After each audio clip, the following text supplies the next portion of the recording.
हे viewers, अस्सलाम वालेकुम। Welcome to my channel movie reveal.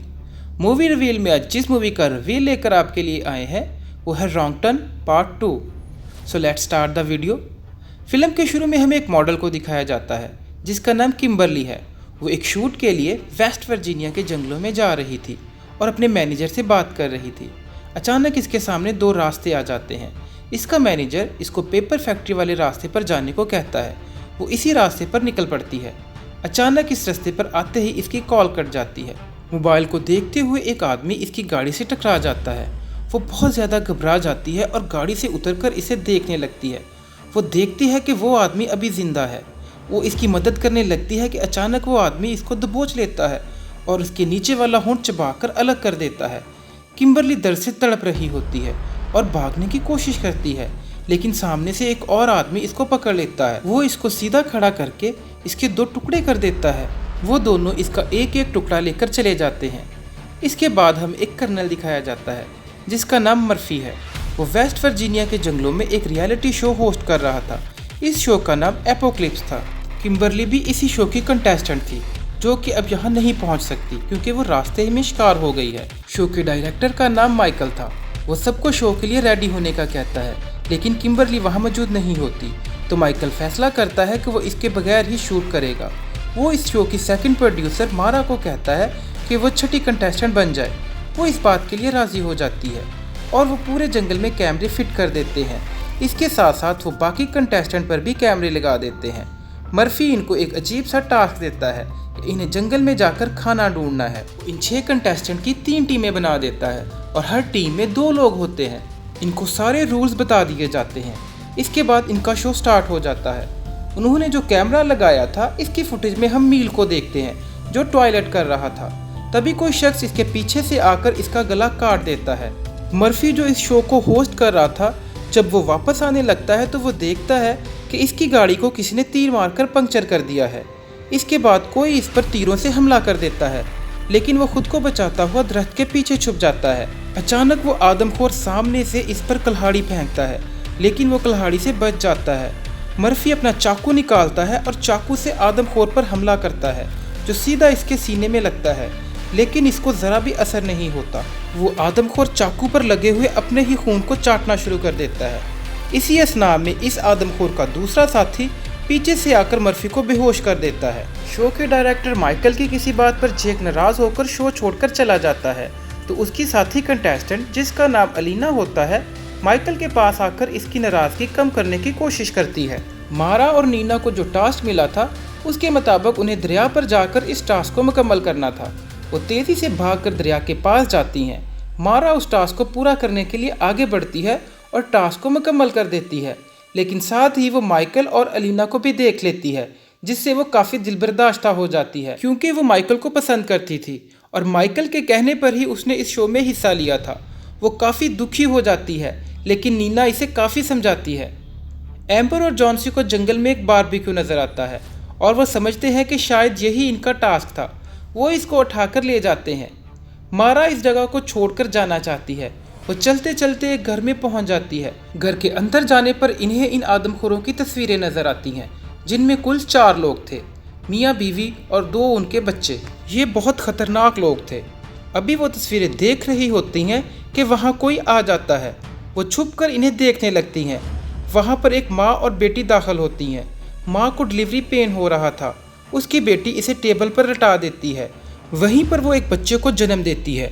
ये बच्चा बहुत ही ज़्यादा खौफनाक था। नीना और मारा इस बच्चे को देख रही होती है।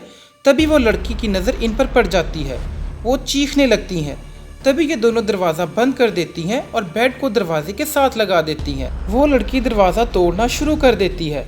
सारी खिड़कियाँ भी जाली से बंद होती हैं। वो काफ़ी ज़्यादा घबरा जाती हैं। इन्हें कुछ समझ नहीं आ रहा होता कि वो क्या करें। तभी इनको मजबूरन इनके टॉयलेट से बाहर आना पड़ता है। वो दोनों जान बचाकर तेज़ी से भाग रही होती हैं, लेकिन वो आदमखोर इन्हें देख लेता है। वो कुल्हाड़ी उनकी तरफ फेंकता है जो सीधी मारा के सर पर लगती है, जबकि नीना भाग जाती है। वो आदमखोर मारा के सर से कुल्हाड़ी निकालता है और नीना के पीछे जाता है। नीना वहाँ पर छुप जाती है। दूसरी तरफ आदमखोर की बीवी ट्रक लेकर उसको लेने आती है और ट्रक के ऊपर उसने मारा को भी बांधा होता है। वो उसकी उंगली को चबाकर दूर फेंक देती है। वो उंगली नीना के पास जाकर गिरती है। नीना बड़ी मुश्किल से अपना मुंह बंद करने की कोशिश करती है और जब वो लोग चले जाते हैं तब नीना वहाँ से भाग जाती है। आदमखोर लड़का दूर से अलीना को देख रहा होता है लेकिन वो इस पर हमला नहीं करता। उसकी बहन जब आकर ये देखती है तो वो उससे लड़ने लगती है कि उसने अभी तक उस पर हमला क्यों नहीं किया और वो खुद उस पर हमला कर देती है। अलीना वहाँ से भागने लगती है तो वो लड़की उसको पकड़ लेती है और चाकू मार मार कर इसको हलाक कर देती है। मर्फी को जब होश आता है तो वो देखता है कि किसी ने इसको उल्टा लटकाया हुआ है और उसके सामने एक शख्स खड़ा है जो नील को काट कर खाने की तैयारी कर रहा है। तभी वहाँ आदमखोर मियाँ बीवी ट्रक लेकर पहुँच जाते हैं और मारा की डेड बॉडी को रखकर चले जाते हैं। वो शख्स मर्फी को मारने ही वाला होता है पर मर्फी इसको जख्मी करके खुद को बचा लेता है। मर्फी जो कि एक फौजी था इसलिए वो इससे फाइट करता है और इसको गोली से उड़ा देता है। माइकल गाड़ी में आता है और सारे कैमरे चेक करता है। तभी गाड़ी अचानक से चल पड़ती है। माइकल सोचता है कि शायद नील उसे चला रहा है पर उसे वो आदमखोर मियाँ बीवी चला रहे थे। वो माइकल को पकड़ लेते हैं और मार मार कर जख्मी कर देते हैं। जैक, एम्बर और जॉन्सी बारबेक्यू को एंजॉय कर रहे थे। नीना बड़ी मुश्किल से इन लोगों के पास पहुंचती है और उन्हें आदमखोरों के मतलब बताती है और कहती है कि हमें फ़ौरन यहाँ से निकलना चाहिए। जॉन्सी समझता है कि शायद ये भी एक टास्क है। अचानक एम्बर की नज़र बारबेक्यू पर पड़ती है जो वो खा रहे थे। उस पर कैम्बरली का टैटू बना हुआ था जो कैम्बरली की टांग पर था। ये देखकर उनको समझ आ जाता है कि ये जो कह रही है वो सच है। वो वहाँ से भाग जाते हैं। मर्फी उन आदमखोरों के घर में जाता है। इस घर में उसे मेनार्ड मिलता है। मेनार्ड पहले पार्ट में गैस स्टेशन का मालिक था। मर्फी अपने जख्मों पर टांके लगा रहा होता है। मेनार्ड इसको इन लोगों के बारे में बताता है। वो उसे बताता है कि ये लोग पेपर मिल से निकलने वाले वेस्ट की पैदावार हैं। जैसे ही मेनार्ड को पता चलता है कि मर्फी ने इस आदमखोर को मार दिया है वो इस पर हमला कर देता है और साथ में कहता है कि वो आदमखोर मेरा बेटा था। मर्फी वहाँ पर पड़ा हुआ एक डायनामाइट उठाता है और मेनार्ड के पीछे लगा देता है। एक जोरदार धमाके से मेनार्ड के टुकड़े टुकड़े हो जाते हैं। इसके बाद मर्फी दूसरे लोगों से लड़ने की तैयारी करता है। उन चारों को अचानक जंगल से किसी के चिल्लाने की आवाज़ आती है। वो आदमखोर बहन भाई होते हैं। वो दोनों इन चारों पर हमला कर देते हैं। नीना मुकाबला करने की बजाय इन तीनों को छोड़कर भाग जाती है। बाकी तीनों इनका मुकाबला करते हैं और मारकर इनको भगा देते हैं। नीना भागते हुए एक खड्डे में गिर जाती है और बाहर निकलने की नाकाम कोशिश करती है। जैक जॉन्सी और अंबर को कहता है कि तुम दोनों आगे जाओ, मैं नीना को ढूंढता हूँ। अचानक उसे नीना की चीख सुनाई देती है। चीख सुनकर जैक इसकी तरफ भागता है और वो इसको खड्डे से बाहर निकालने में कामयाब हो जाता है लेकिन उसका कंधा टूट जाता है। वहाँ इनको ट्रक की आवाज़ सुनाई देती है तो वो वहाँ से भाग जाते हैं। भागते हुए वो आखिरी किनारे पर पहुँच जाते हैं और नीचे दरिया था। इतनी देर में आदमखोर लड़की भी वहाँ पहुँच जाती है और इन पर गोलियाँ चलाना शुरू कर देती है। इनके पास बचने का सिर्फ एक ही रास्ता था और वो दरिया में छलांग लगा देते हैं। एम्बर और जॉन्सी भाग रहे होते हैं। जॉन्सी एक ट्रैप में फंस जाता है। एम्बर इसको बचाते हुए खुद भी इस ट्रैप में फंस जाती है।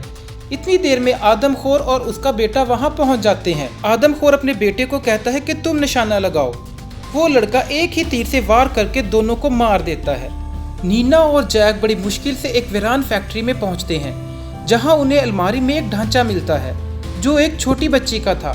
नीना उसे देखकर डर जाती है और सोचती है कि शायद ये बच्ची भी इन खतरनाक लोगों से बचकर यहाँ छुपी थी और इंतज़ार करते करते वहीं मर गई।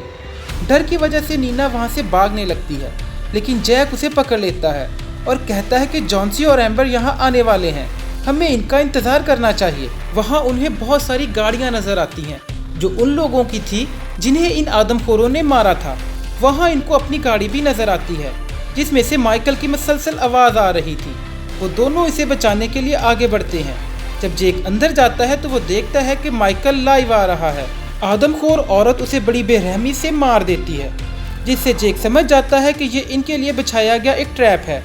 लेकिन अब वक्त गुजर चुका था और वो लोग इन दोनों को भी पकड़ लेते हैं। नीना को जब होश आता है तो वो देखती है कि वो डाइनिंग टेबल के साथ बांधी हुई है और जैक भी सामने लटकाया हुआ है। वो आदमखोर खाना खाने लगते हैं और खाना खाने से पहले सब दुआ करते हैं। वो आदमखोर लड़का ज़बरदस्ती नीना के मुंह में खाना डालता है और यहाँ पर पता चलता है कि फैक्ट्री ही असल में इनका घर है। वो आदमखोर औरत एक ग्राइंडर में बॉडी के बचे हुए हिस्से डाल देती है। वहीं पर डील छुपकर इसे देख रहा था। डील बाहर आ जाता है और इसकी मूवमेंट से आवाज़ पैदा होती है, जिससे उन सबको पता चल जाता है। आवाज़ सुनते ही वो इसे ढूंढना शुरू कर देते हैं। मर्फी उस आदमखोर लड़के और लड़की को अपने ट्रैप में फंसा लेता है और इन दोनों को भी डायनामिट से उड़ा देता है। नीना अपने आप को खोलने की कोशिश करती है तो मर्फी वहां जाकर इसको आज़ाद कर देता है। इसके बाद वो जेक को भी खोल देता है। वो आदमखोर औरत और मर्द जब वहां पहुंचते हैं और अपने बच्चों के टुकड़े देखते हैं तो वो दोनों पागल हो जाते हैं। आदमखोर आदमी मर्फी के ऊपर कई बार तीर के वार करता है, लेकिन मर्फी एक ताकतवर इंसान था। आदमखोर औरत इसकी तरफ एक तेज धार वाला हथियार फेंकती है जो इसकी गर्दन से लिपट जाता है और इसकी पूरी गर्दन काट देता है और इस तरह मर्फी की मौत हो जाती है। नीना बड़ी मुश्किल से इस फैक्ट्री से बाहर आ जाती है, लेकिन जेक गलती से उस ग्राइंडर वाले कमरे में चला जाता है। वो आदमखोर मर्द और औरत भी वहां पहुंच जाते हैं और ज़बरदस्ती जैक को ग्राइंडर में फेंकने की कोशिश करते हैं। नीना को जेक की चीखें सुनाई देती हैं और इस दफ़ा वो जेक की मदद करने के लिए वापस आती है। नीना उस आदमखोर की गर्दन पर काटती है और जैक उसको मारते हुए ग्राइंडर में धकेलने की कोशिश करता है, जिससे उस आदमखोर का एक हाथ कट जाता है, लेकिन वो आदमखोर औरत इसको बाहर निकाल लेती है। इतनी देर में नीना एक लीवर खींच देती है, जिससे लकड़ी का एक टुकड़ा मूव करता हुआ इन दोनों से टकरा जाता है और इन्हें ग्राइंडर में फेंक देता है, जिससे उनका कीमा बन जाता है। नीना और जैक कार में बैठकर वहां से चले जाते हैं। फिर लास्ट सीन में दिखाया जाता है कि वो आदमखोर जिसको मर्फी ने मारा था वो अभी मरा नहीं है, वो अभी जिंदा है और डी फार्म बच्चे को फीड कर रहा होता है, वो भी मारा की फिंगर से। और इसी के साथ मूवी ख़त्म हो जाती है। तो व्यूअर्स, ये थी आज की मूवी। कैसी लगी आपको आज की मूवी? कमेंट में बताना मत भूलिएगा। हमारी मज़ीद अच्छी वीडियोस देखने के लिए हमारे चैनल मूवी रिवील को सब्सक्राइब करें और बेल आइकॉन को प्रेस करें ताकि हमारी नेक्स्ट वीडियो सबसे पहले आप तक पहुंच सके। Thanks for watching.